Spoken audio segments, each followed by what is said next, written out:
Hello. My next guest is the face behind some of Marbella's most iconic luxury property videos.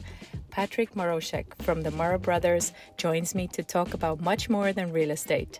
We dive into growing up across 5 countries, building a business with his brother, the future of AI, luxury marketing, and what success really means. This one you don't want to miss. So tell me, how did you go then from starting the YouTube channel, which is maybe 5-6 years ago? 6 years. To go to 150,000 subscribers. And funny enough, what happens through that is that now when people meet us, they talk to us like we knew each other for such a long time. Which is funny because they know us, but I don't know them. And is it even necessary to go viral? Because it's just like one video, but when your other videos are maybe not as good, is it even beneficial in the end?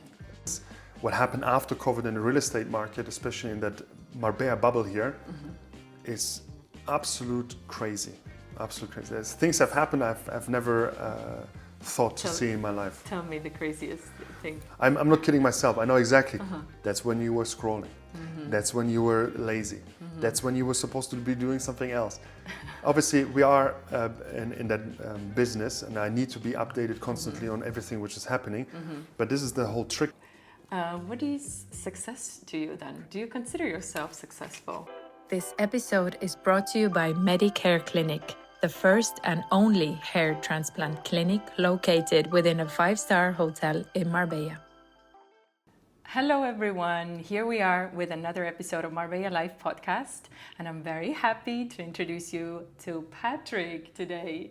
Thank you very much for inviting me. It's an honor to have you. I've enjoyed your work. I've seen what you do, and you've been also very busy to catch.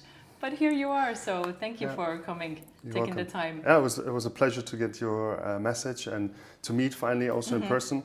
So yeah, I'm looking forward to it a lot.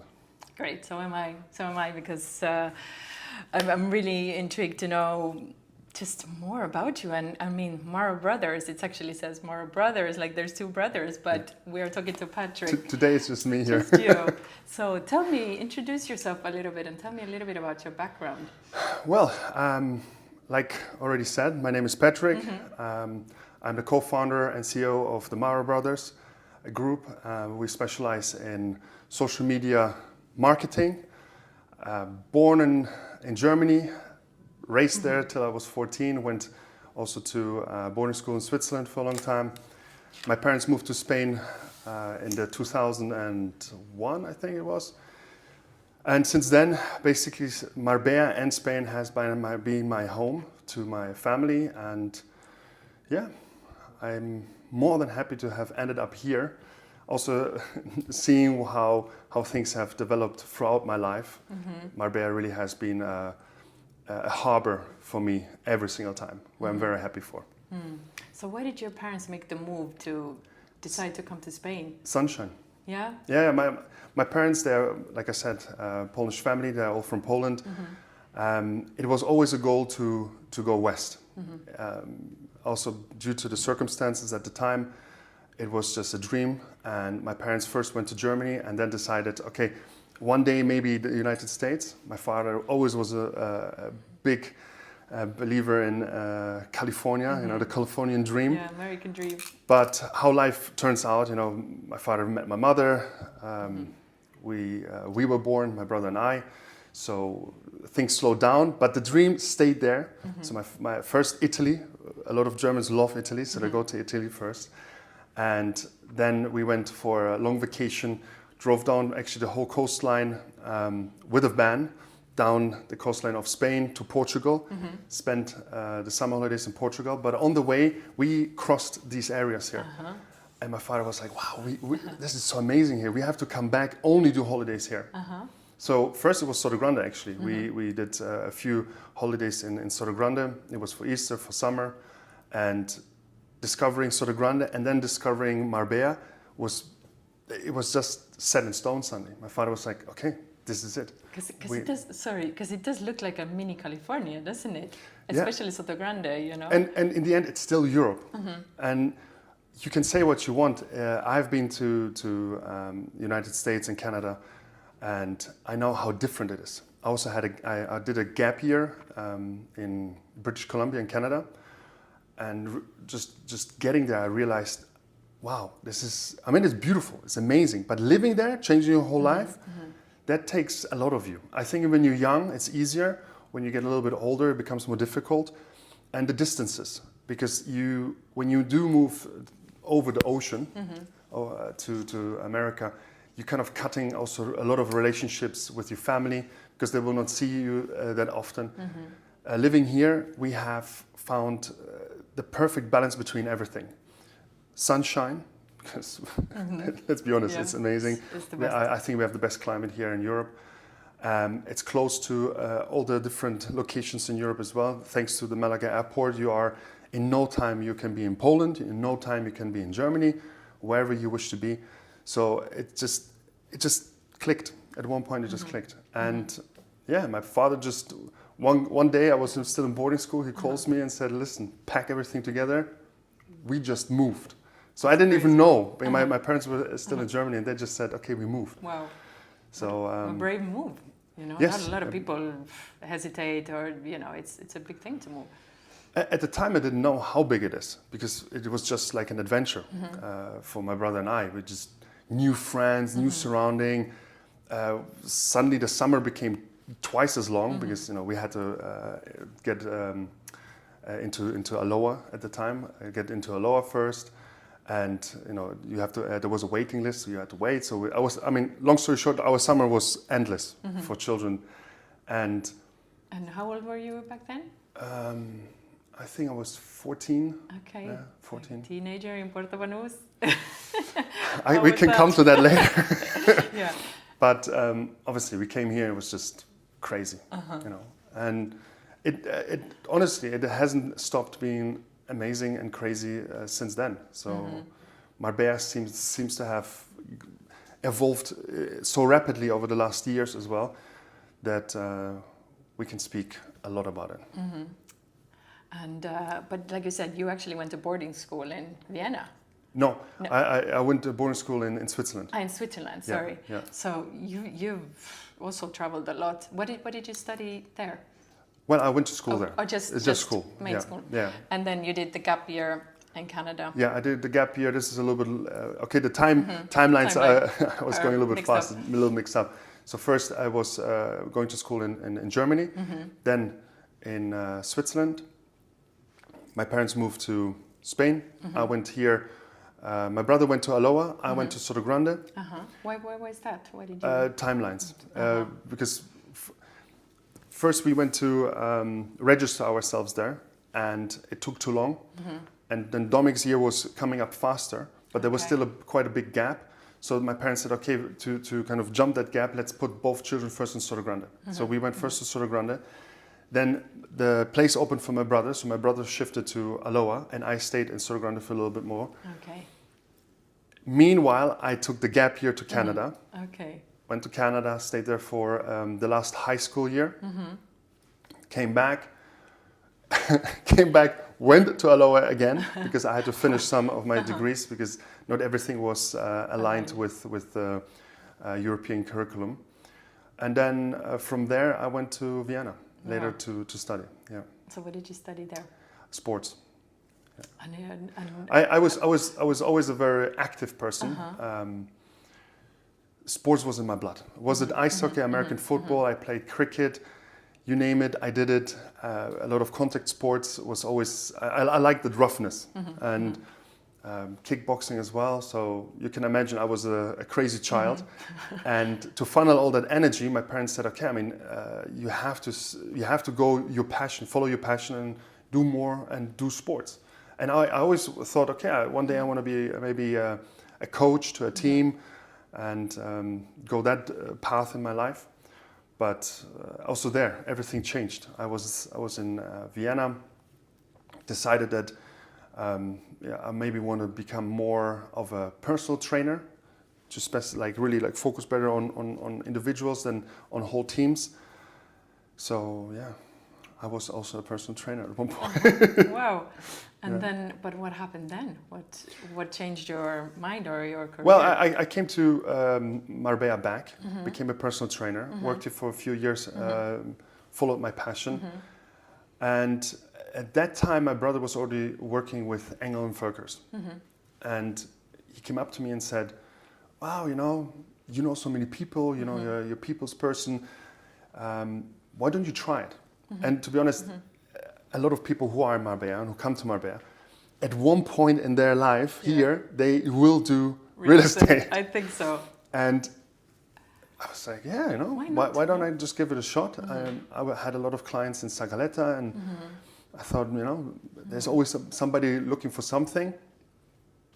And yeah, that's how I kind of slipped into the same path as my brother.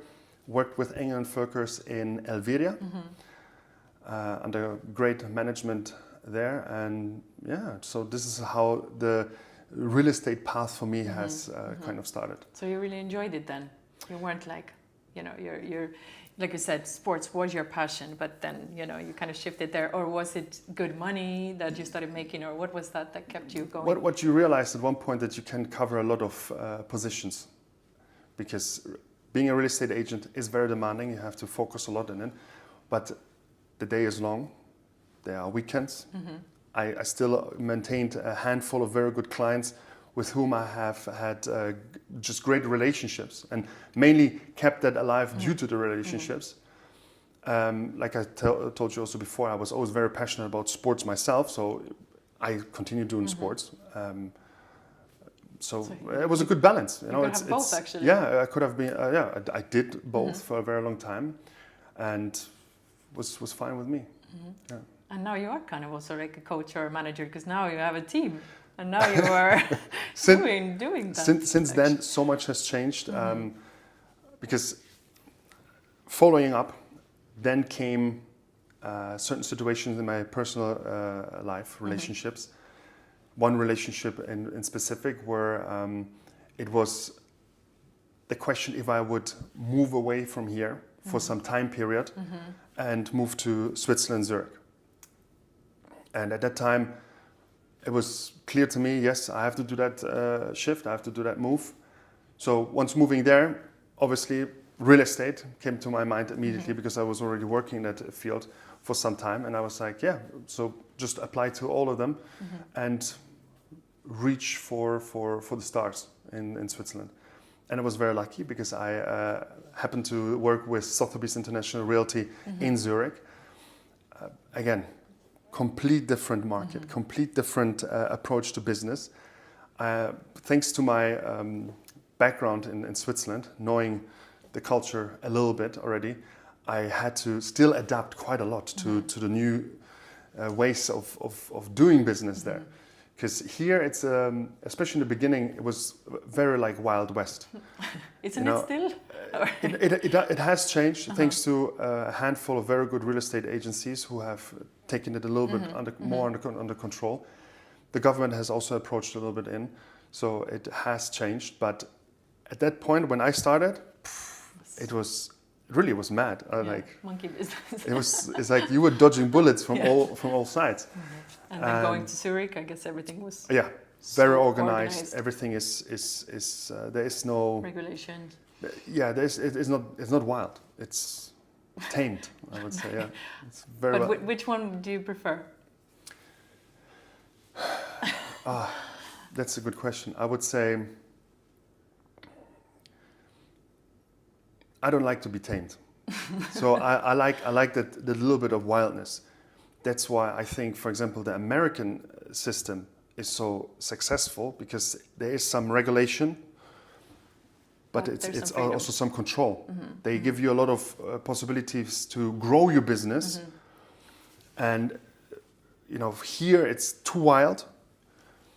So a lot of things get lost on the way. The energy, especially, sometimes you just feel like you're spinning in a wheel. And in Switzerland, it feels like that you could run, but somebody's like holding you back a little bit constantly because you have all these regulations, you have the customs, You have to do mainly, we're working mainly with Swiss clients as well. Here it's international, so you have Swedish, German, English, so a nice mix, different cultures. But everyone who comes down here is prepared to deal with somebody else, with a different person. In Switzerland, they want to deal with one of them, and you have to adapt. You have to respect it. I fully understand it, and I think this is the main difference there, that you kind of feel that you have to go that path. There is no this complete, liberty of choosing what you want to. Yeah. But it was a good experience, I'm assuming, Zurich. Of course, I love Zurich. I Yeah. love Switzerland. It's just perfection. Really, it is amazing. Zurich itself, I love the city. But once you take a train somewhere and you look outside, it's like postcards. Yeah, I've been to Every single corner. It's like an Evian ad. Yeah. It's like beautiful, beautiful scenery. Yeah. A little bit overrun. I was amazed how much it has changed since I was there. A lot of people everywhere. Going somewhere on the weekends by train, it's just, packed. Wow. Skiing trips, like you do like a weekend skiing trip, you'll be standing somewhere in the alley of the train because it's just too many people traveling. Wow. Yeah. Because everyone is just leaving the city and it has exactly the same idea like you. So it feels cramped. And it's supposedly getting worse, and even the Swiss government is now pulling the handbrake a little bit on immigration, because they say it's a small country. Yeah, go to Spain. Yeah, come here. But what made you come back then? What happened in Zurich and what happened after that? So interesting enough, again, a lot of things kind of collided at the same time. The main factor was COVID. So I remember receiving a call of my father saying, hey, have you seen the news? Are you following up what's happening in Spain? What's happening in Switzerland? I'm like, yeah, I'm having an eye on it. And I really don't know how far this will go. Because at the time, there was hysteria. It was like, it came down like an avalanche. And I just played it cool. I was like, let's see what happens. My father said, look, you can see what happens, but let's see it all together back home, where we can just be together and relax. And have each other in case of something worse coming. And I was like, yes, you're right. So immediately, there's also a good story, because it was at night. It was the day before the lockdown here in Spain. And I was like, okay, then let's do this quick. So I get my phone and I check the flights. Okay, there are two planes leaving. I check the first one. I'm doing the booking. Second, I press to buy. Boom, gone. The whole plane is full. I'm like, oh man. Quickly, next plane, checking, get the thing. And then the payment, something went wrong with the payment and it didn't go through. I'm like, oh man, now you have to. So I do the whole thing again. And I'm like, I'm getting shaky, and I'm just pushing the button, and then it goes through. And I'm like, oh, like, Like in a movie. Yeah, like in a movie. I just quickly just opened my suitcase, threw everything in, what I had, closed it up. Next day, gone. Went to the airport, and it was the first time in my life where I really felt very uncomfortable, because it was like like an Armageddon kind of scene out of a movie, because people were, the airport was completely packed, full, people shouting to get on a plane, like a lot of hectic moves, and it felt uncomfortable. It felt really uncomfortable, and I was just I said, okay, you just get yourself a beer, sit down in front of your gate, you just relax, everything will be fine. And then just sitting there and just enjoying a beer, I heard the conversations of people as well, like panicking. And I was like, wow, let's all calm down. We should not go, too crazy here. So I even had to put in my earbuds and just say, I just have to like tune out for a little bit, to not get involved emotionally even more with the situation. So yeah, that was. So you managed to get on the plane?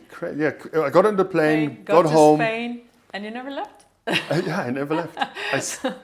I still remember my brother picking me up with this like huge smile on his face, because he was like, yeah, you came, because otherwise he would be with my parents alone in the house. I guess he was happy also.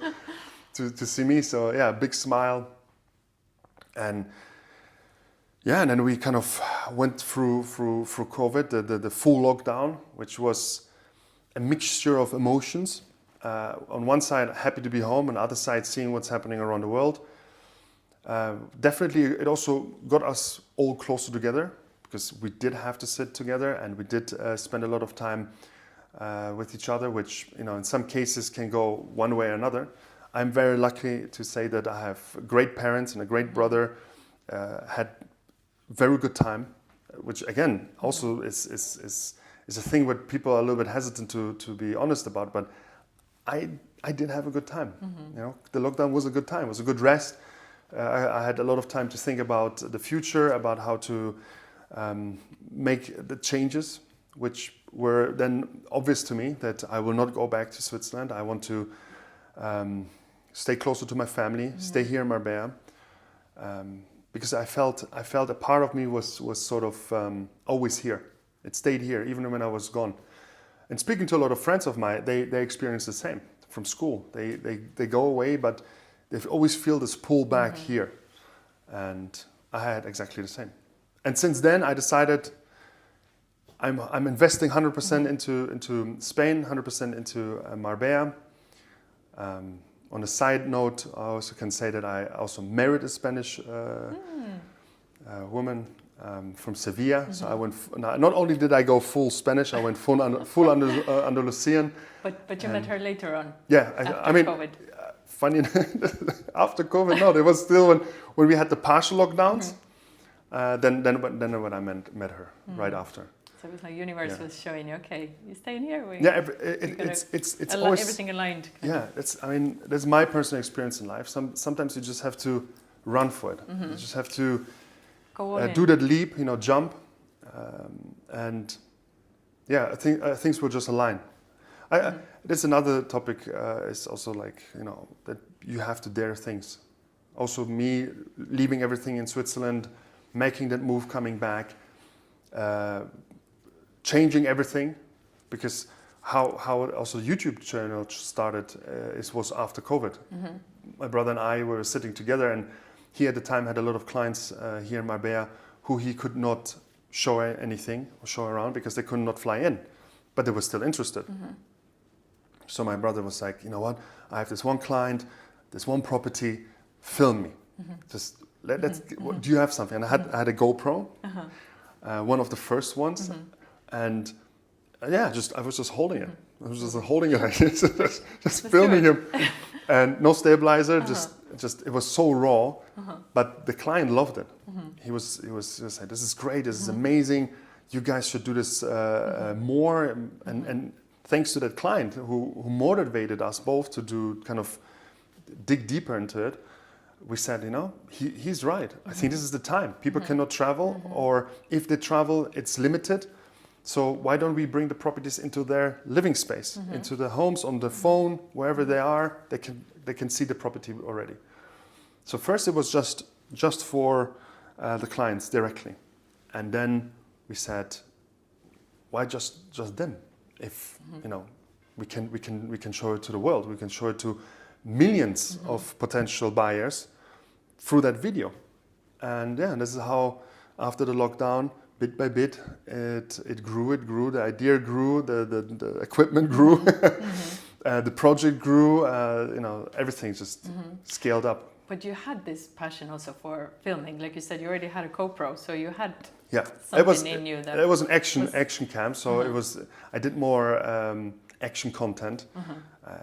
If it was skiing, biking, or something. But yeah, it was close enough to know how to use it and how to then also progress. But it's a steep learning curve, definitely, because the more advanced the equipment is, the more you have to know.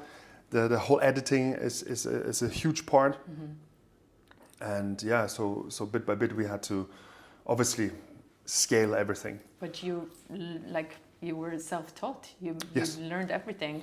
I don't know how, from YouTube, from tutorials, from practicing. You just How said did it. you learn it? You just said it. The first thing, YouTube. YouTube. Yeah. Thanks YouTube. I love YouTube tutorials. I use it also for everything. But it's incredible what you've accomplished is so professional, and the cameras and everything that you have, that you don't need to go to a school to study that. No, I'm a very strong and big believer in homeschooling and basically teaching themselves the things. I mean, we have the tools nowadays. Mm-hmm. We have the internet. We have all the platforms, including YouTube mainly. It is right there, so you can just also now with AI, which is absolutely crazy. Is if you need something, you got it. Mm-hmm. So are you incorporating AI into your work and videos and 100%. everything? Yeah? Yes, 100%. In our work, a little bit less, because we want to keep it authentic and as real as possible. So no avatars yet? No. And, I have to be honest, I played with it a little bit, but I think there will be a very strong cut when it comes to that sort of content still now, because there's a big group of people who are too old and will not adapt. And then there's this new TikTok generation, I call them, which will adapt very fast to it. Some of them are already completely lost now, so they are already on that side. But as we are focusing on a different demographic of people, we are believing in raw, straight out of the cam, authentic footage. Yeah. So tell me, how did you go then from starting the YouTube channel, which is 5-6 years ago, 6 years, to go to 150,000 subscribers? Like, what is Our- your secret? Our anniversary was actually just not long ago, 6 years. Yeah, it's constant grinding. You just have to put in the work. I have a lot of. Through the years, I met a lot of people, and also they became our friends who have major channels, huge channels, but they started much earlier, and the evolution of YouTube has changed. Also, the algorithm has changed. The way you can now grow has changed. But for us, already from the beginning, it was not so much about the growth, but about the quality and the group of people we are aiming for. Because what we do is property tours. So already that is a niche, very, very specific. And we do luxury property tours. It gets even smaller. So we have to give people the luxury feeling. And to do so, we are bound to certain norms on how we can do that productions. We still try to be, like I said previously, ourselves, authentic, and don't put too much of a show. So the scripting is minimal, because I also believe that too much scripting just always feels stiff. Yeah. And yeah, so we try to keep it a little bit more loose, like you would be with a client. If you take your client and you walk through a house, how would you behave? Yeah.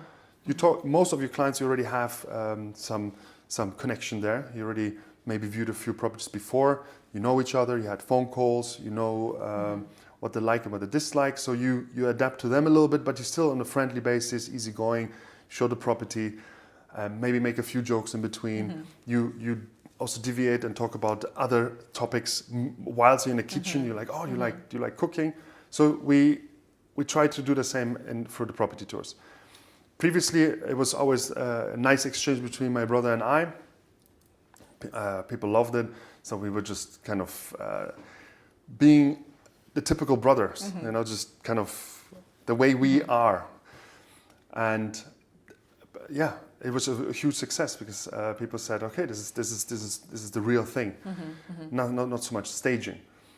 And now I try to keep it up as well, do the same kind of easiness and how else could you say it? Like, it is just your friend. It's somebody you kind of can connect and relate to. Yeah. Yeah. And that was important to us. I get that feeling when I look at your videos. They're very, very fun. And for me, it's like, it is like a TV episode or Yeah. like a series. You know, you sit down and it's beautiful and you really take your time. I like that, and especially now with the social media 15-second reels, I feel like my head is spinning after those. So it's so nice to actually sit down and relax and enjoy, and you really get a feel for the whole house and all the details, and it's really, really nice, really enjoyable. Even if you're not thinking of buying real estate, I think you're very enjoyable. It could be a Netflix series. I hope so. Netflix. Did you hear that? It's a good idea. Yeah, exactly. And it's something which you can put on and you can follow through.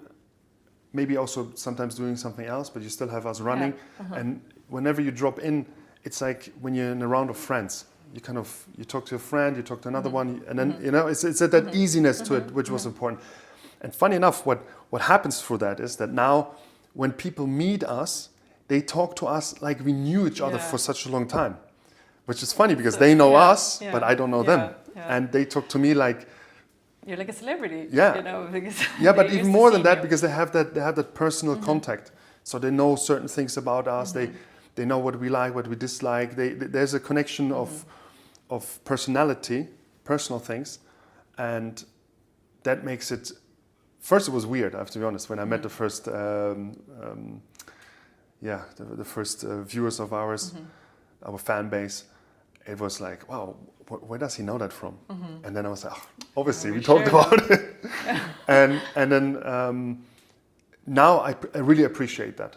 Because it is just so comfortable, and I'm also a very open person. So if somebody starts speaking to me, I'm ready to just, I'm a sort of an open book. Let's talk about everything, and we find a quick connection. But what would you say to someone who wants to maybe have a YouTube channel, or maybe should they go on Instagram? And also, you're using Instagram. Do you need to also use TikTok? What would you say to people who are thinking like, I need to market, or I want to do something? What advice would you give to people? How do you choose the right platform, and how to grow your channel and grow your fan base? You really have to decide what you want to do first. Like, who are you? What do you want to display? Like I said before, if you want to grow a channel, that's something else. If you really want to go viral, you have to follow all these trends, and you have to constantly go to the next extreme. You have to be pushing the borders constantly, and that can be tiring. And also viewing the direction that some channels are going, I could never do that. And is it even necessary to go viral? Because it's just like one video, but when your other videos are maybe not as good, is it even beneficial in the end? To go viral, yeah. If you go viral, you make money. Yeah, because you become the viral person. You're the one who you can definitely but because we're talking about real estate, I think going viral in real estate, that's maybe the wrong approach. You should be a person of trust, of professionalism, and like I said, because you have to push boundaries, you suddenly see reels, which are coming now, a lot of them are coming from the United States, where an agent is doing something which is borderline to professional real estate, where I'm like, sometimes I get like a little bit of cringe, and I'm like, or certain persons are selling themselves a little bit too much. And there I'm talking to like the female audience. I've seen those. Yeah. So I think it's you're navigating through new territories constantly, because in the end you have to be yourself. You have to do what you think is right. You have to stay professional. We want to stay professional. That's why I said, okay, viral to some extent, if possible. There is some really good channels out there. For example, there's one from the United States, Ines Himalser. Himalser, I don't want to misspell him. We'll find that and I'll put it on the you can find screen. We had also had the pleasure to meet him. Super nice guy. He was one of the lucky ones to actually go viral with his channel. Also thanks to just amazing properties they have over the sea there in the United States. But for the everyday real estate channel, I think you should be yourself, be professional, and find your niche you want to operate in, and just stick to it. And again, you have to be consistent. And in the end, if you are a real estate agent, you want to make sales. And let's be honest, you will not make money off YouTube or Instagram if you don't go viral. So it's also some mistake, and I have encountered it many times where people were like, "Oh wow, you're a YouTuber, you must be loaded." I'm like, "Wow, YouTube is just especially to a certain amount, you don't generate money. It's From peanuts." where will you start generating money? From which views? Really money, real money? I think like around 1 million. Wow. Yeah, I know people who have around 1 million, and they really generate a lot of money. So what is through like YouTube real alone? money? I'm talking now. But what is like real money per month? What are we talking about? Oh, like I don't know. 5 digits. Okay. Yeah. But still, with your subscribers, you are still making money. Yeah, we still do money, but the main focus always was lead generation. We are in the lead generation business, so we help agencies and also now our business to grow through generating exactly that. We want to show these properties, distribute them around internationally, and then attract people to Marbella and to certain locations which we have chosen to do the shoots at. And that works very good.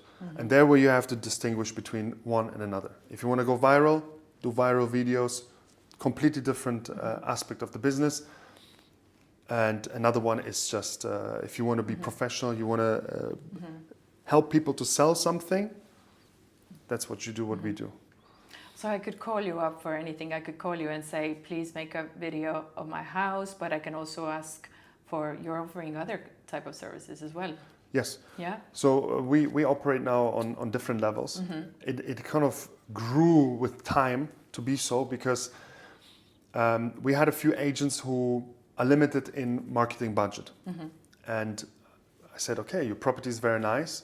They had it exclusively, and I said, okay, then let's figure out a way how we can help you, and we equally benefit from it. And that's where the whole me becoming a real estate agent came into play again, because obviously when I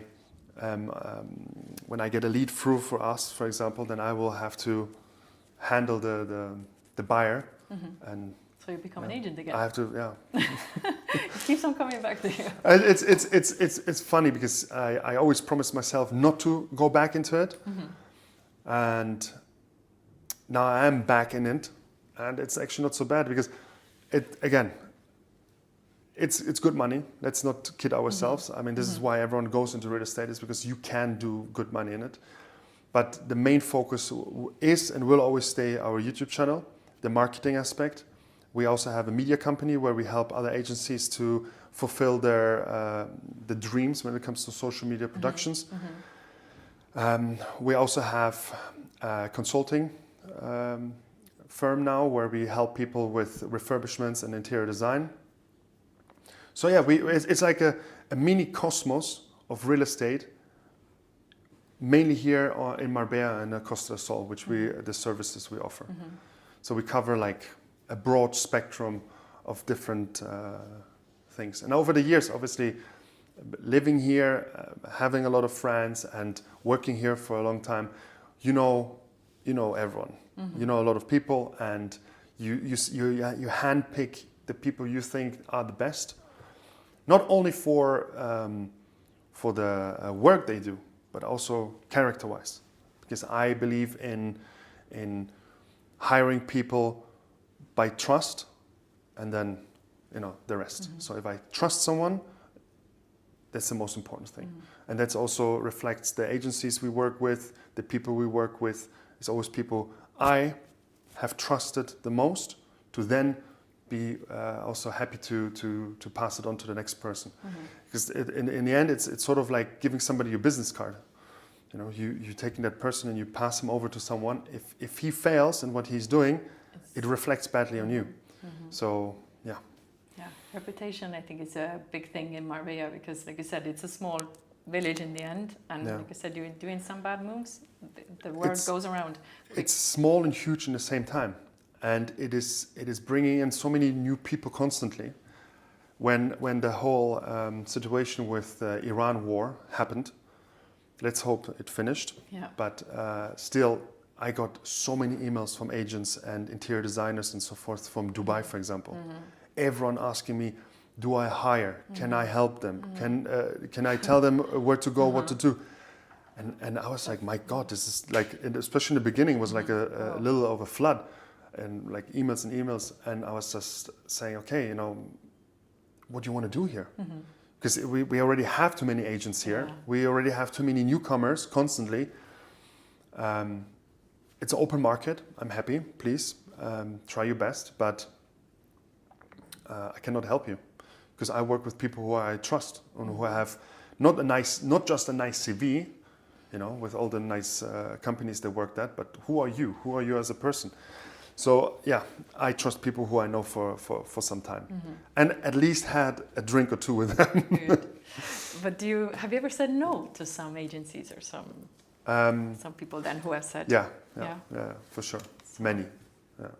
I would say there's more I said no to than yes. It's a variety of things. It's the agency, which is not so common actually. It's more the agent or the property. The property probably most likely to be the number one because we get a lot of properties which we also preview, and I walk through the property. I'm like, no. It can be many causes. It can be the quality. It can be the price. It can be the agent himself. I'm just like, no, I'm not going to help you. It's just it doesn't vibe. It doesn't work. And but the qualities is a big one, especially in the beginning. Now things have changed. I mean, over the years, Marbella has improved so much that it is less and less the case where I walk into a house and I'm like, oof, wow, no. Now it's more smaller things that maybe the quality doesn't go with the price. We saw. I mean, this also goes throughout. It's not just real estate. We will always have a time before COVID and after COVID, and we can also dip into that topic a little bit because what happened after COVID in the real estate market, especially in that Marbella bubble here, is absolute crazy. Absolute crazy. There's things have happened I've never thought to see in my life. Tell me the craziest thing. Okay, straight off, it's just is the price spike, which was unseen. I remember seeing properties where I was dealing with them still in England Focus time, where I was like, okay, that wasn't selling back then. That will not sell now. Yeah. Suddenly it sold for high. Yeah, no, I wouldn't say triple, but double the price, just because the owner had some other neighbor selling his property for a higher price and thought to himself, why not? And then, it's a chain reaction which is dangerous at some times, especially because Marbella is such a bubble. Marbella is like a bubble in a bubble, because I also believe that there is a real estate bubble which is creating itself, and Marbella in its own bubble is not really, how should I put it softly? It's like I think we went too crazy. That's it. That's where I want to leave it. We went too crazy. There was a strong spike, and obviously these spikes happen in Marbella also because of the market situations globally. So people see what's happening on the market, so they say, okay, now I have that cash. Where can I put it? And then it's just a different asset group where they invest in. And sometimes it doesn't even matter if it's overpriced, so it's a little bit too high, because it's still worth to them to do that move, to have it in like you say in German, concrete money. It's there. It will be there. And no, I think the future we will have to see what comes. I'm a little bit of a grim when it comes to that. I see a little bit grim, unfortunately. Because people are saying the bubble's going to burst, Yeah, what do you think is going to happen? Yeah, we will see a few bubbles burst. Yeah, I think that the big one everyone is talking about is AI. what I was reading is like the 40% of the SP 500 companies is AI companies, and they have just been pushing too much money into them constantly. I'm not a specialist in finance, but what I've heard, that's the case. Then you have a real estate bubble, it's there. You have private equity, that's another one. You have also, what was the other one I heard of? Is the, just gone. But yeah, there's different bubbles which are, stock market, obviously. Now, especially over the whole Iran period, you saw how the stock market was going left and right depending on what one or another party was saying. And in some cases, it's just overextended too much. So I see that there's a potential of tripping one, and then it just goes through everything. And then it's like a chain reaction. Yeah. Interest rates are going up as well. Now Japan just also went up. So we'll see. I mean, it's what do you think is going to happen in Marbella then? Right now, judging and nothing has. It will open certain doors again, which were shut. Because look, real estate, you make money when the market goes up. You make money when the market goes down. You make money even if the market goes sideways like this. So the only thing you have to do as a real estate agent is to adapt and to help your clients in the best possible manner to sail through that storm. And that's when you become a captain, sort of, So that's why you have to choose your good real estate agent. You have to choose your right professionals, and don't come complaining afterwards if everything went down the drain. Because in the end, it's not the fault of the real estate agent. I mean, most likely it was, but it was that you chose him. You chose the wrong agent, so there you go. Then you have made the wrong decisions. And also people who maybe overpaid for the property now, well, I didn't pay for it, you did, and somebody told you it was a good idea. Maybe it was, maybe it wasn't, but you have to take it case by case. So I had in the past many people who I had to advise completely different to that person previously, because the whole setup was just different. And that's why you cannot just cover everything with one answer. You can just, if you do look globally on the whole thing, yes, there's a storm coming, there is a bubble, for sure there will be a bubble bursting, and it could have catastrophic consequences throughout. But till then, case by case, and don't panic, because that's where all the bad things are happening, is if people lose control over the situation. And that's what we try to kind of avoid happening to our clients, to the people we work with. So where do you invest in yourself? Do you think is the real estate a good investment? Do you believe in crypto? Where do you personally believe? Oh, crypto! No, don't get me started on crypto. Everything a little bit. I have my pocket investments, which I will not disclose. No problem. No, just overall. Overall, are you, because you're working so closely with real estate? There's. It depends what type of investor you are. Some people like to, put their eggs in different baskets and not everything in one. Yeah. I would not say put completely everything into one. Yeah, diversification is always yeah, but good. I keep it very tight. And there's 2 or 3 things, that's it.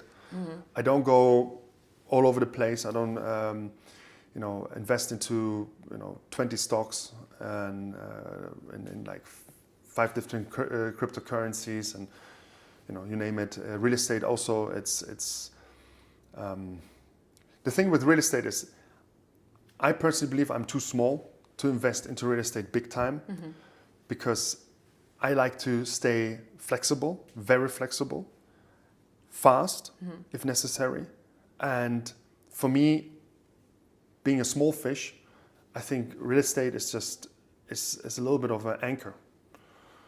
It just in case if you have to. Just in case I suddenly need to have cash, how do I get my property moving. And I I'm know saying how because we call Maro Brothers the other video. He's silent. yeah, but in my case, I'm just talking Yeah, my case. yeah. In my case scenario, I just don't have that vast amount of money where I can just say, okay, I have a property here, I have something there, something here, and maybe forget my third one. I had clients like that who were like, yeah, I think I have something there, you know? And I'm like, Oh my God, you don't even know. do you know or not? And then it turns to his wife and asks like, do we have something there? And she's like, yes. I'm like, oh, no, okay, yeah, we did do investment there. Yeah. So some people have really a vast portfolio of everything, and these people can allow themselves that because they have backings over backings. They have, you know, everything so perfectly laid out for them.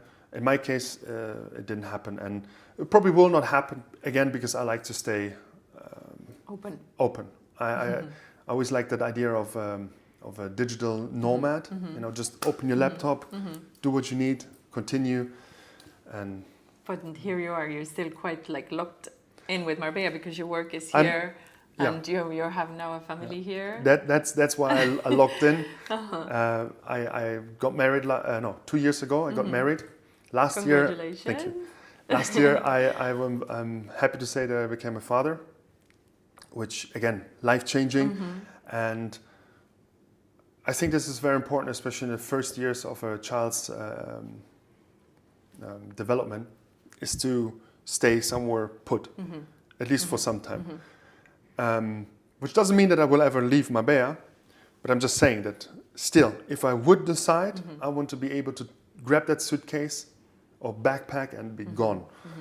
And that liberty makes me feel so at ease. And that comes to everything. I try to be a minimalist, and everything I buy or purchase has to have, if possible, more than one option of usage. So for me, a car has to be an SUV, for example. So it has to look nice, but I can also, if necessary, go through the mud. That type of person I would see myself. And yeah, minimalize. I try to have less clothes, less shoes, less of everything. Be more selective of what I purchase. If I do purchase something, it has to be of value and you know, nice product. And yeah, just shrink everything a little bit. So you don't own a property? I do own a property. So that's right. Because again, I said you have to be a father, so it's nice to have a home. And nice to have the home. You see here, for me, a home. The good that you said it. A home. I believe in family homes.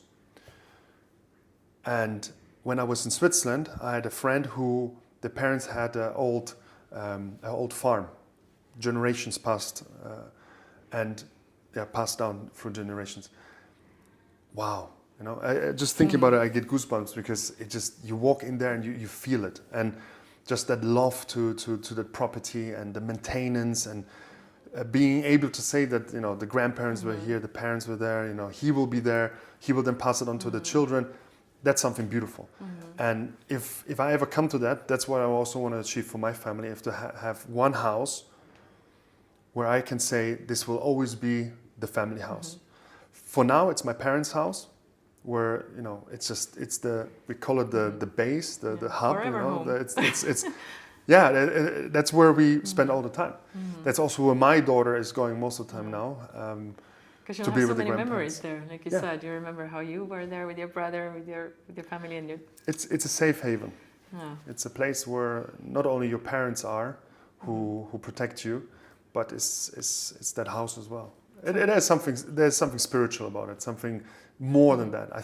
I believe that things we process can process also our own energy,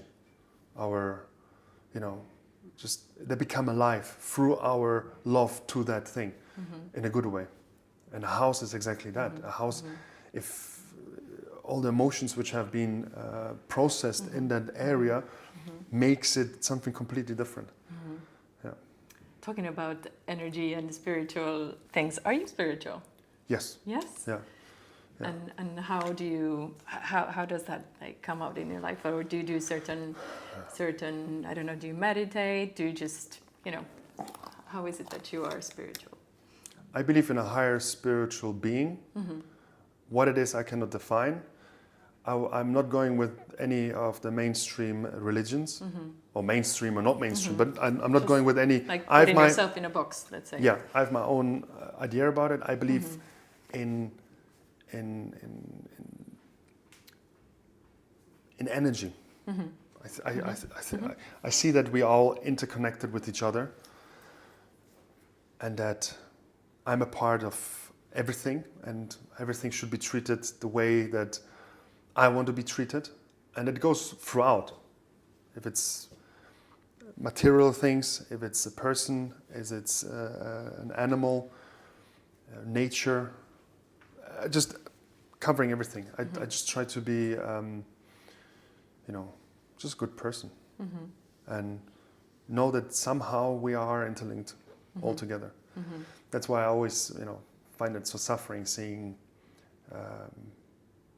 things happening around the world, which, we could do something against it. Especially globalization made it possible to know what is happening around the globe, and still there's not enough being done. And but it's, again, we can. Yeah. I see. It's a lot of bad things indeed, but we also have to focus on. We should focus on what we can change in our proximity. Yeah, and do more positive things and do more beautiful things. I adopt. I have and I will still adopt a lot of animals from different shelters. For example, all my cats I had throughout my childhood, or also my dogs. They all come from like AAA or from. I have a very good vet in Estepona, who Bluebird, by the way.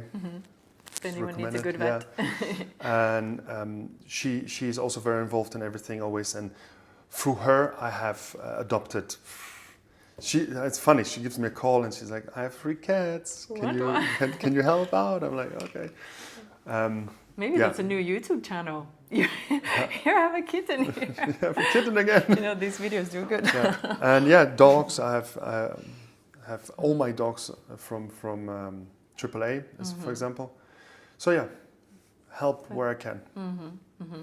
Let's talk a little bit about Marbella and real estate again. Like you said, you have your home. Where do you suggest also to invest in Marbella, or what do you think is the best areas of Marbella? And where do you live, if I can ask? Yeah, I live in Guadamina, in Guadamina Alta. I love Guadamina. That's just the part of Marbella which is the most closest to me through the years. Where to live? I mean, I have. What do you tell people? I'm sure they contact you a lot and say, "Oh, where should I buy?" Yeah, again, here it is so. Marbella is so versatile. There's so many areas depending on what you want. If you want to live closer to the coastline, let's say for families. Well, for families, I would generally recommend to live as close as possible to schools. Yeah, that's what I tell. Yeah, and also me now. My child is still a baby, but one day I have to then consider. Okay, where do I go? Or homeschooling, you said you. Spain. Considering. In Spain, it's not allowed. Homeschooling. Let's see. Let's see. Till then, things may change. I mean, she's just a baby now, so or years maybe you will have pass. to make your own school. Make my own school. San Jose is just around the corner, which is a very good school. The schools, all of them, have improved a lot, and are top where they're supposed to be. And Soto Grande School, I've actually heard very good. I love Soto Grande, but again, if you live here, my that's parents lived here, and I had to travel to the school every single day, back and forth with the bus, which is like 40 minutes. I didn't have so much of a problem with it because I always found the moments in the bus are very like social, like children are. We do stupid things in the bus. We share notes. We do homeworks. Copy of your friend the right answers, and it's always funny. But when it comes to the parents, it's getting up very early, bringing them to the bus, picking them up again. Wherever you go, you have to take the car. If you look, it can be a little bit of a nightmare. If you like it, again, some people say, I don't care. I had to do that anywhere where I'm living at the moment, for example. If you live in a big city, then traffic and getting your kids from A to B is just a part of it. Yeah. If you say, okay, no, I don't want that. I want walking distance, or I got a scooter very soon. The second I turned 14, I got a scooter. I was gone. I was traveling through all. I knew all the back streets. I knew how to get from A to B as soon and as fast as possible. So there was a lot of liberty for a teenager, and also for my parents, because finally they were like, "Oof, okay, now just take your bike." But also a bit scary. Like, I'm so scared of my kids having a scooter. I can just speak for myself. It was liberating, definitely. It was very liberating, and I miss that. I miss seeing it. I see much less kids actually first having a scooter, having a driver's license. Now I met a few younger people who do not drive at all. They only use Uber.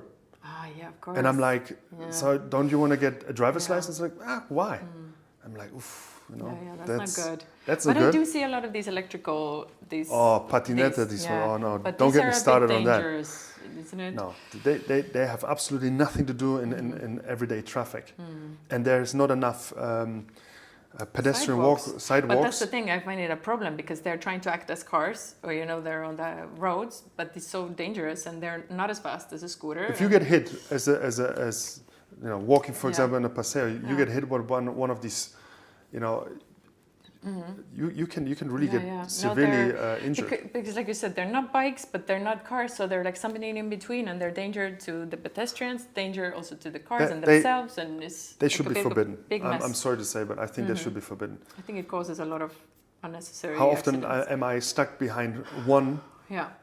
And I cannot overtake him because there's traffic, and then it just goes super slow, and I'm like, it's a bit annoying. So we spoke a little bit about areas. Yeah, areas depend really. Again, who do you come down with? Where do you want to be? Do you have to go to work probably every day? Or not? Do you want views? I have a lot of clients. I want sea views. But reality is this: if sea views, you get only two options: elevation or front line. Front line, good luck. Yeah. Then you need a good budget. We have a lot of good budget properties out there, but you have to go higher, and then it depends. If you go higher, where do you want to go? I love Sagaleta. I'm a huge fan of Sagaleta. No, I mean, you can say what you want. There's the people say, you have to drive this and that. If I want to go from Guadalmina to Marbella, for example, I have to cross through the tunnel. I'm stuck in traffic. Takes me 30 minutes. Or if I have bad luck, even longer. In like high season now starting, nightmare. Yeah. Getting anywhere on the coastal road, the A7 is just, I sometimes even have to divert and go to the AP7 and go the pay road. Yeah. Because I just can't take it, or I'm tight in time.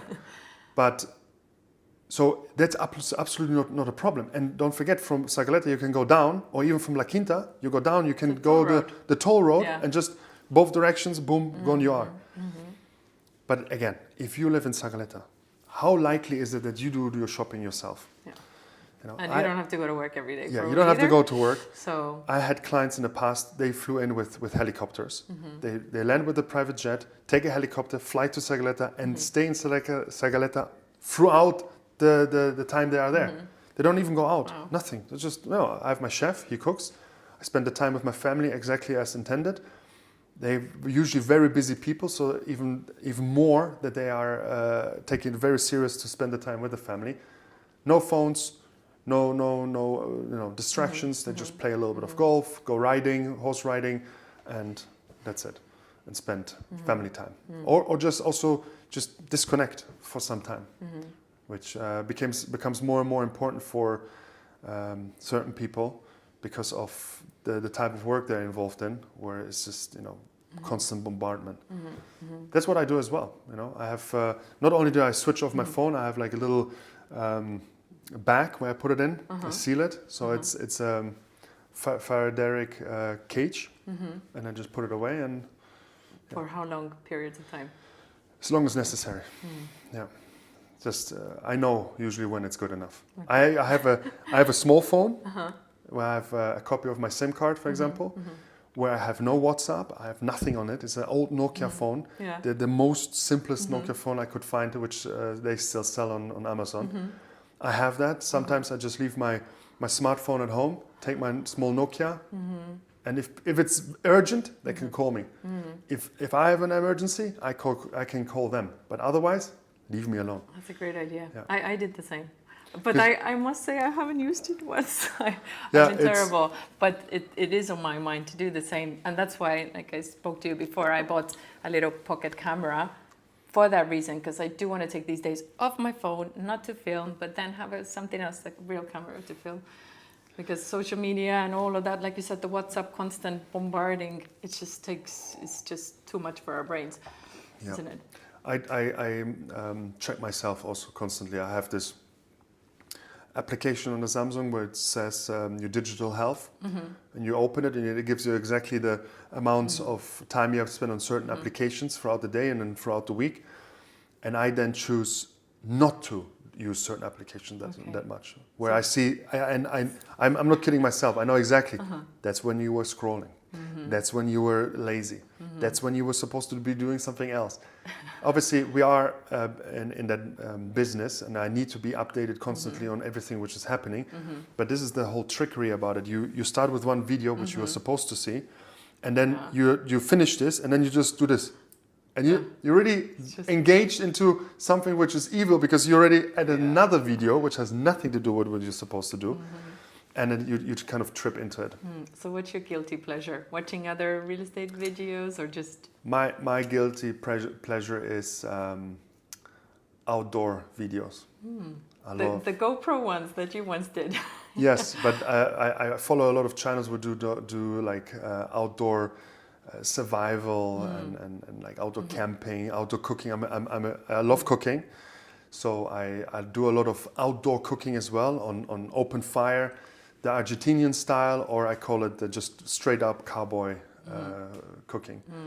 So that's a big thing of mine, where I always like to just dream a little bit how it could be to do this or that. And like we're talking about also about Marbella real estate, and I personally really actually love the areas of Marbella. Like you said, you go further up, but even towards, like, let's say Ronda, Soto Grande. How do you feel about the real estate landscape over there? Are people buying more like fincas, countryside? Are they moving away a little bit? I know Villa and Fincas. We also collaborated with them many times, and after COVID it was crazy. He ran out of stock sometimes. Wow. He said it's because and again it was fear driven. People wanted to leave the hubs and leave everything behind and go more countryside. But since then, still good traction. It's still going strong. People value just this, just the nature aspect there. Privacy, sustainability, and where do you see luxury real estate also going? What are the things like are necessary now to have like the best property? You know, someone who is super high net. What are they looking for in a villa? It's always the same. First is location, location, location. Nothing beats location. And once you have covered location, then it's just throughout is the qualities. People come, especially high net worth people, they come from places where they know what they're supposed to get for their money. And what is also happening, I have Polish clients who come from major cities, and in cities the quality of building is high as well, because of just the years of experience at one place. So they have penthouses which are in Warsaw, for example, which are impeccable, beautiful, great furniture, everything is throughout. And then they come here and then they're like, you know, you want quite a lot of money for, you know, this and that, and then they start pointing out details. And this is again where some developers have stepped up the game, came in and said, we're gonna do the same. We're gonna hire the right professionals, we'll do the right work, and they do amazing work. I just saw a few properties in Estepona with one developer, a German one. Wow, just amazing. Yeah, really, really good finishes, nice style, good pricing, and that's also where a lot of Polish people as well are deviating towards Estepona and the new Golden Mile, as you just get really nice things over there. Much more out of your money. Yeah, much more out of your money, and still good locations. I mean, Estepona generally has had, you know, an incredible run. But still, don't forget, it is Estepona. Some people live in Estepona say they live in Marbella. No. It's like people who go like Fuengirola and they say, "Oh, I'm in Marbella." No, you're not. Sorry, Marbella is a very distinguished area, and we should be truthful to that because that's what also makes the price. It's because you're in Marbella. You're on the real Golden Mile, for example. If you're in Puerto Romano, you are in the center of absolutely everything. So Sagaleta has also had an amazing run, and I see a very bright future for Sagaleta, also because they changed ownership now, and it just will get better and better. So yeah, for me, if you ask me what is the place to be, it's dead center, where you're walking distance to everything, which then would be Golden Mile, like I said, Puerto Romano, that area around there. And if you say, I want a big villa and a lot of security, and also have more privacy for myself, and in the end also be amongst your people, let's say that, then you go Sagaleta. Mm-hmm. Yeah. And is there anything that stands out with these, let's say, high net worth people? Is there some kind of qualities or characteristics you would say that they all have that has given them that success? No. You would say?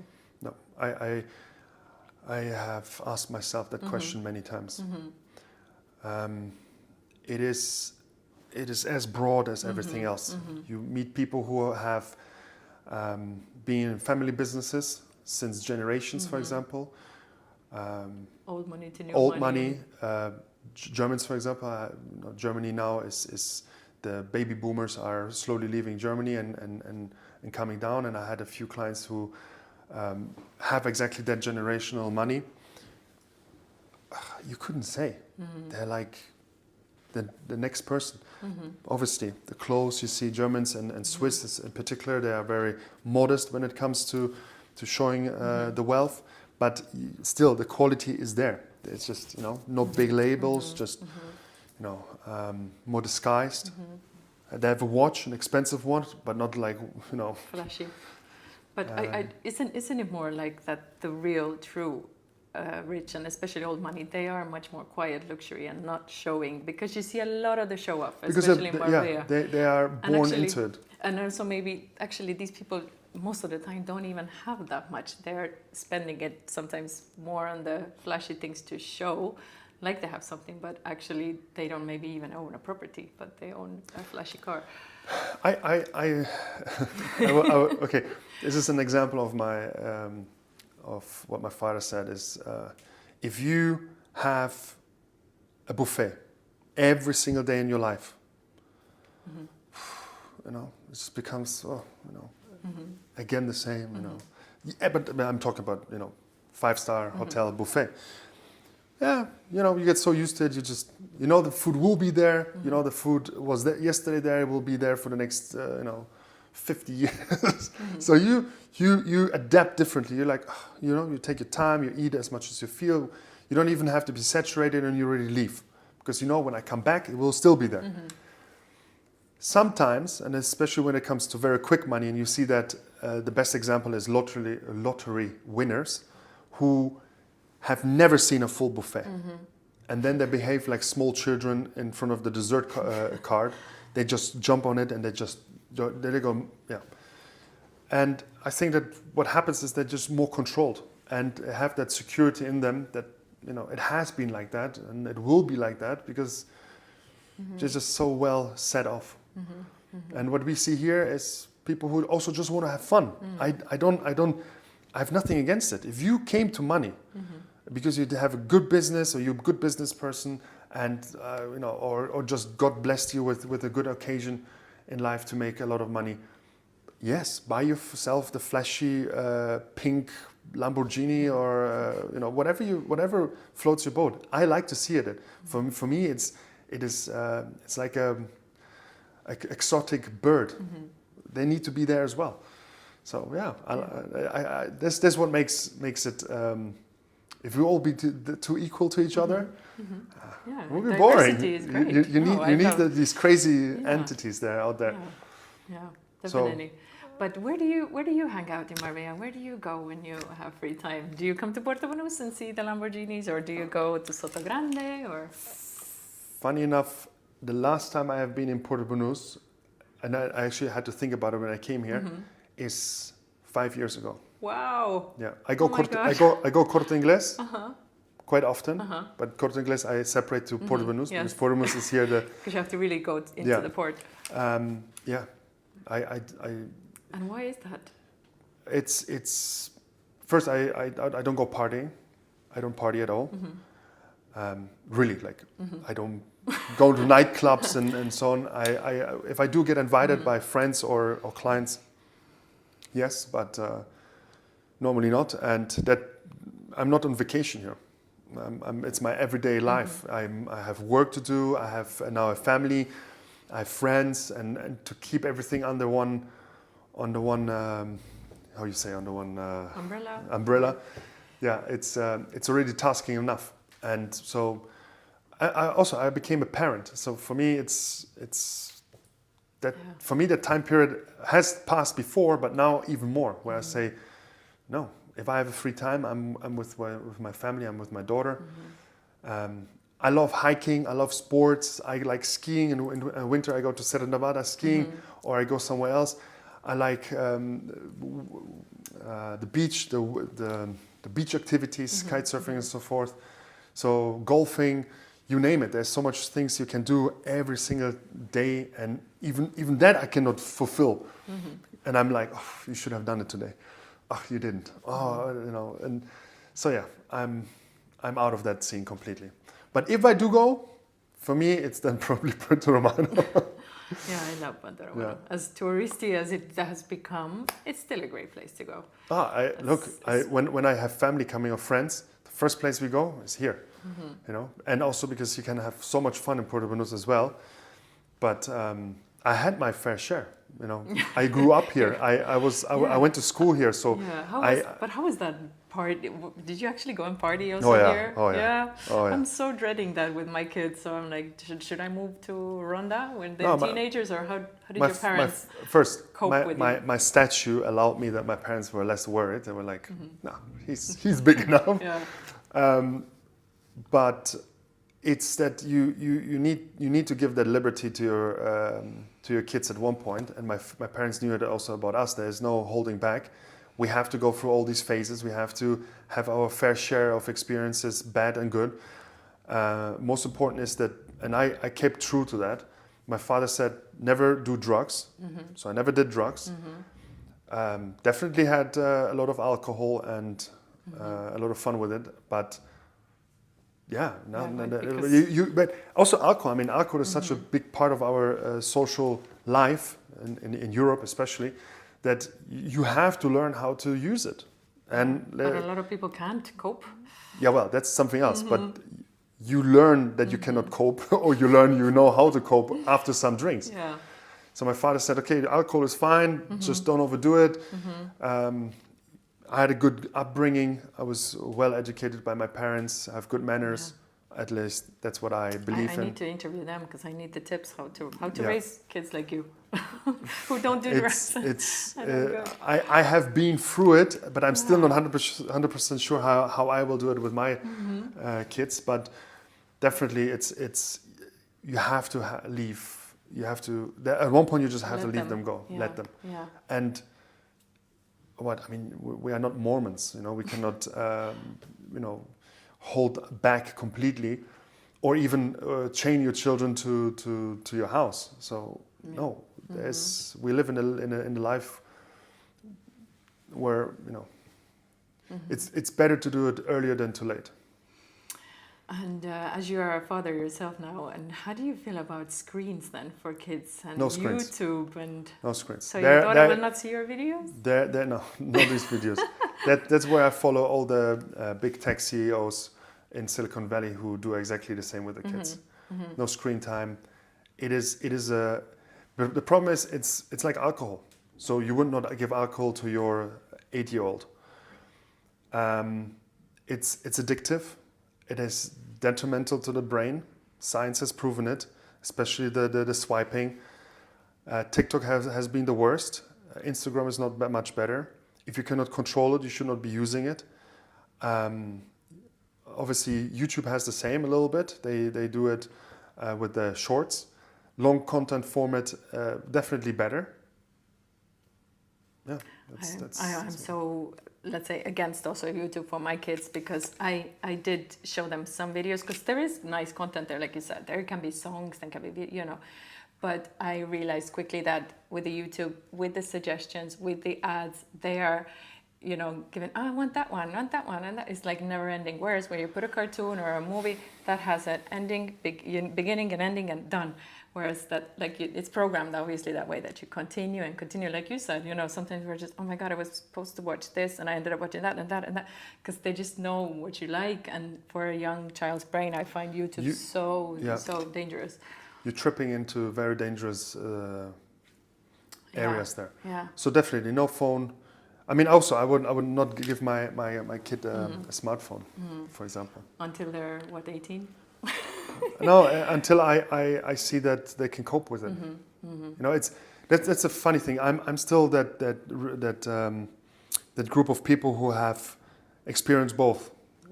The simple Nokias where you played. I think the first game was like Snake, and that was it. Yeah. SMS was a revolution. Like different ringtones was just like mind blowing. Where you had to still buy them from like MTV ads.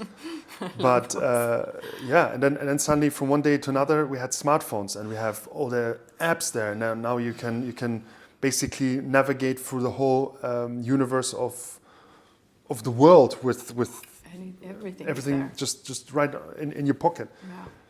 It's too much power. It's too much power, and it's too well designed to hook you. And that's probably the only point where I would just start pointing fingers towards some tech firms who have really mastered the game of manipulating our primitive behavior so much that they know exactly how to hook us. There we can also go back to why I don't want to be a YouTube mega celebrity, because you have to kind of dig into that as well a little bit, how to manipulate somebody to stay hooked as long as possible.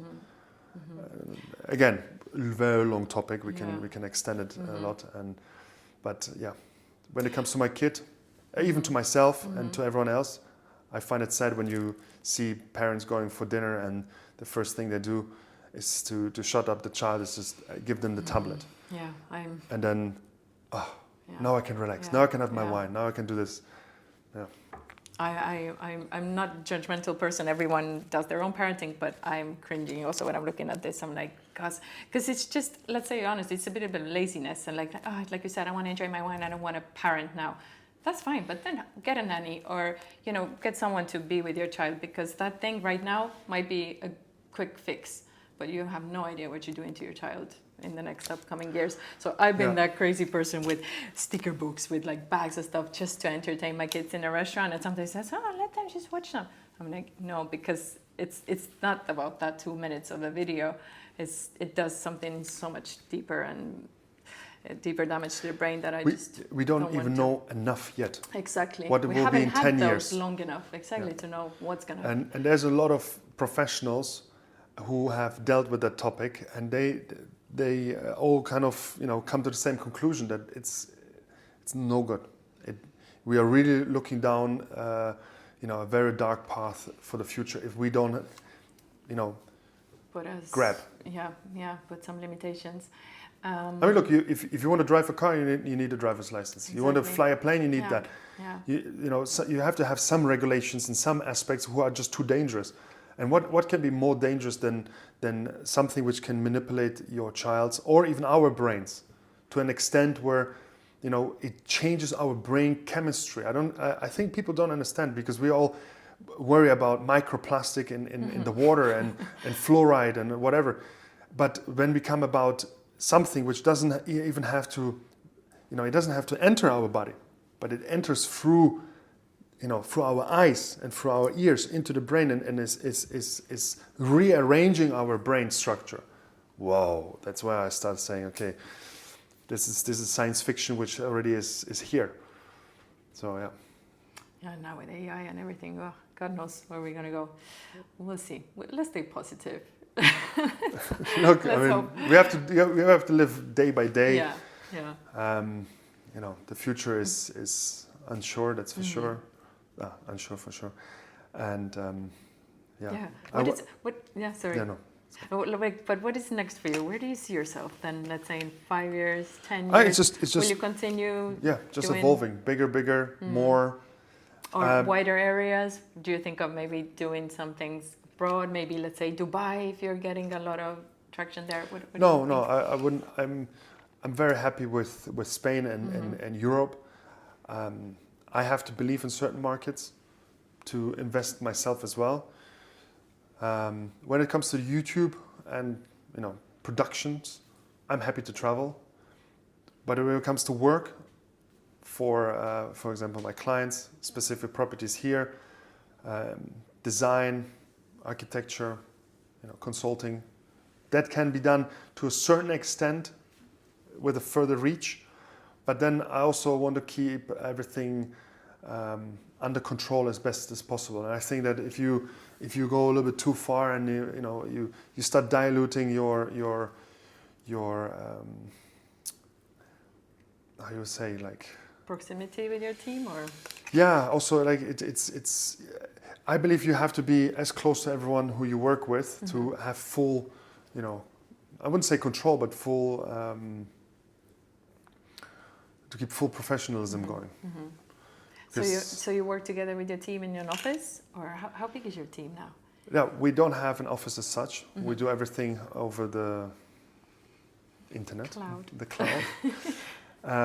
No, also because I don't want to hook too much to certain people, to keep them also liberal to do whatever they feel like. So like I said, I work with architects and architect companies who already have the offices. So I'm only the person who is bringing one and one together. Instead of because also that's something I believe in certain aspects is outdated, is having an office. And especially there was a big discussion I had with my colleagues about it. It's like, should we have an office? Should we all be somewhere for 9 hours a day? And and I was like, for what? If I have a client, I need to meet the client. I meet him there where it's the most comfortable for him, in the most beautiful location, somewhere over a coffee or maybe over a lunch or dinner. Perfect. To bring them into an office, some businesses do need that.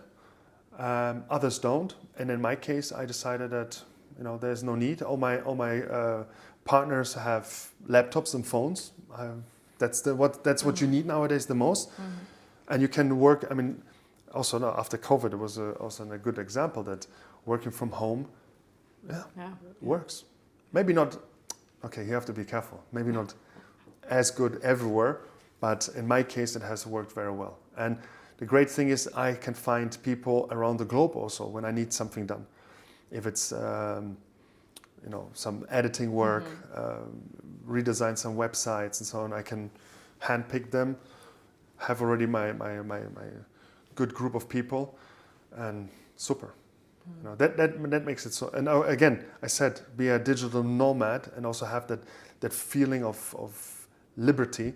Is that I take my laptop and I want to work outside, I go outside. I want to work inside, I do that. If I want to be working on the beach somewhere in the Maldives, no problem. So you need some self-discipline for that. Not everyone has that. Yeah, self-discipline for sure. But I think it's not so much discipline, you need a drive. Because discipline only gets you a certain way. But if you don't have that inner fire in you, the desire to go somewhere, and I see a lot of people who work so much with discipline, and it will burn you out at one point if you don't get enough good feedback. Because how long can you be disciplined without having that internal flame? The best is always the connection of everything. It's an internal flame, discipline. Discipline is always in the game somewhere. So without, definitely you cannot go anywhere. But if you have that drive, if you have the discipline, and you absolutely love what you do, I think you can fly to the moon, or like Elon Musk, fly to Mars one day. Or the next planet. Yeah. God knows. So to wrap things up, it's been a pleasure to talk to you. What is success to you then? Do you consider yourself successful with everything that you achieved with Maro Brothers? Success for me is when I wake up in the morning and I'm happy to start the day. That's for me a success. So that's how I define the success for me, is that I just feel happy in the morning to get going again. And even better after the day, when I before I actually fall asleep, I write myself little. I have 2 diaries, like a morning and evening diary, where I just write down what happened throughout the day, how I feel, and for what I'm thankful for. So the whole what I'm thankful for is more in the evening, where I just sit down and like just kind of think through what has happened throughout the day and write down a few sentences. And that's always where I realized that I'm just blessed. First I was born in a strong country, had great parents. I know how to read and write. I'm physically healthy and well off. I can follow my dreams. I have all the means for it. I have great people around me. I have a loving wife. I have a beautiful child. I have parents who loved us and took care of us and still take care of us. I have a great brother who has been there on my side for all the ups and downs, business-wise, and also as a friend and brother. So I think that these things are so important. And of course, some people measure, you have to also at one point measure your success financially, but this is always an up and down, So I think that you can make amazing money, but everything else tanks, and vice versa. So my foundation is what I just explained, and then everything else is just the financial means.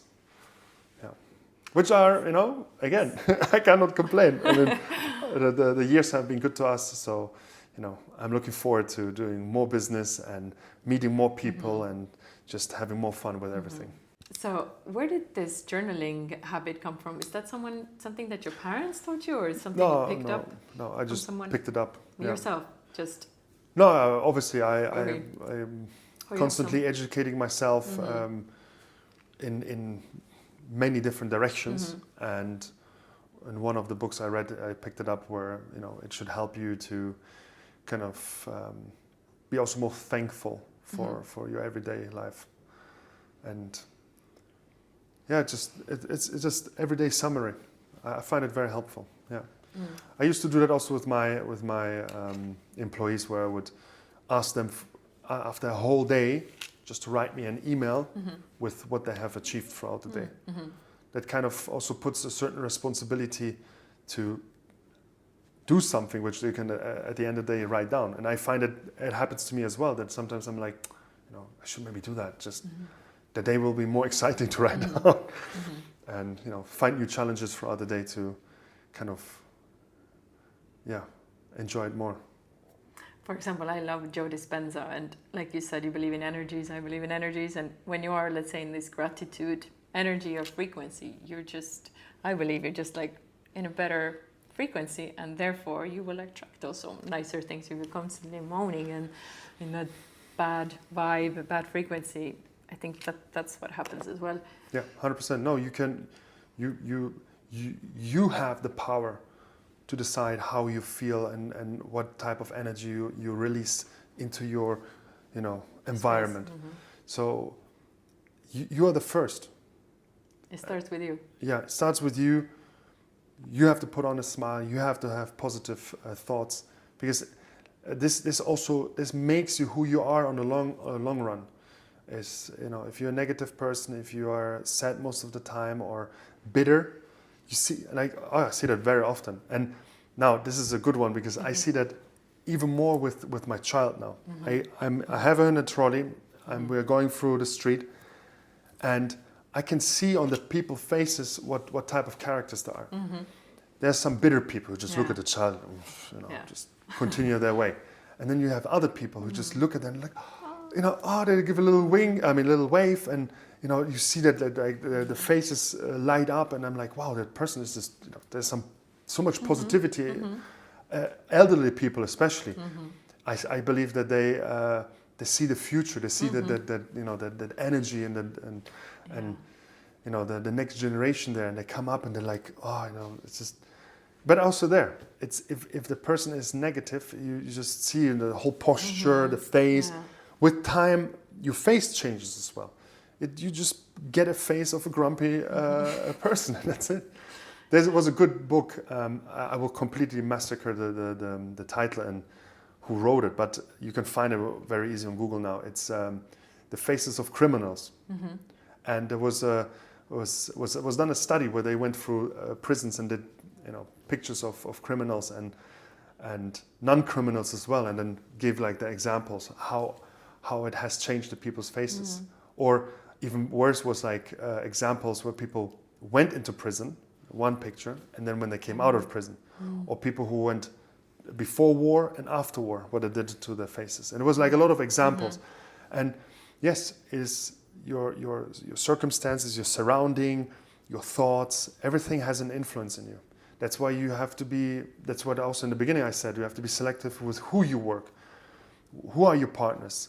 Where are you? What are you doing? It's like, and then you go further. It's like what you eat, what do you think. In the end of the day, that's who you become.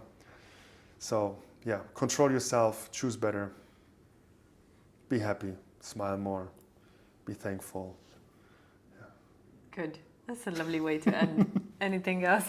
Oh, we went all over the place. That's great. I Yeah. love it. But yeah, is there anything else that we didn't touch upon? Maybe you want to share something you want to tell the people. I don't know. Is there something else?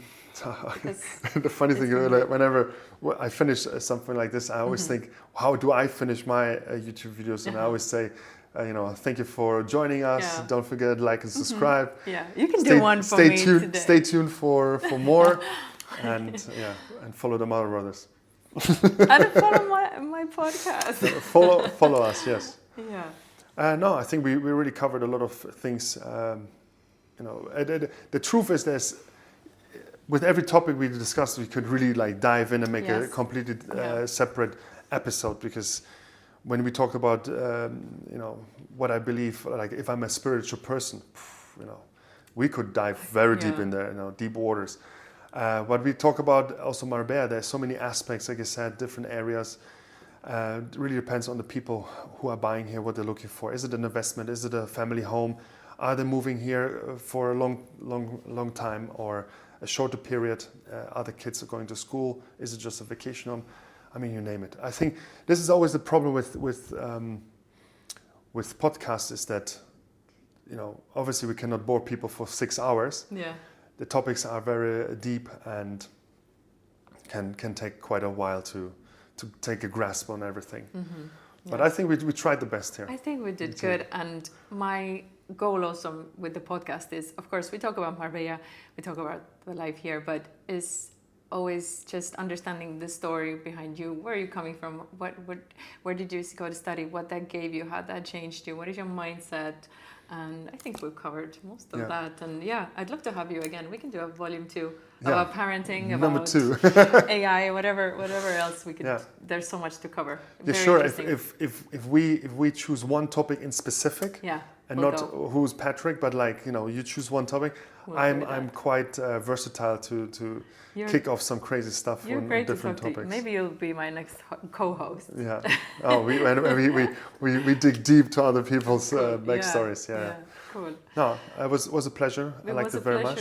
I enjoyed it a lot. And like I said, I'm always up for number 2, Very round number good. 2. Let's do it. And maybe you do the ending for my podcast. Okay. Yeah? Okay. All right. Thank you very much. It was a pleasure. Like I said before, hoping for round number 2. Until then, I hope you guys like and subscribe this channel. You are more than welcome to check out the Maro Brothers as well on YouTube and Instagram. And yeah, I think we have to definitely tackle a few more topics together in the future. We will do that. So stay tuned. Stay tuned.